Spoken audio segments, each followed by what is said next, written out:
Il team di Francesco Cellini vince il concorso per il Teatro Greco di Eraclea, indetto dal Parco Archeologico e Paesaggistico della Valle dei Templi per la valorizzazione del Teatro Greco di Eraclea e delle aree circostanti. La graduatoria definitiva è stata pubblicata il 15 gennaio.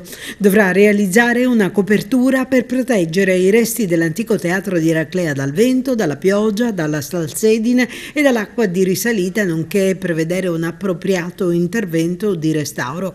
Al progetto era anche richiesto di contribuire a valorizzare l'intero contesto archeologico e paesaggistico, anche andando ad individuare percorsi accessibili a tutti. Sarà un'operazione molto complessa che dovrà preservare l'antico teatro e i cui interventi dovranno mantenere un perfetto equilibrio tra i resti antichi e la modernità, affrontando una problematica che è archeologica, architettonica e di conservazione.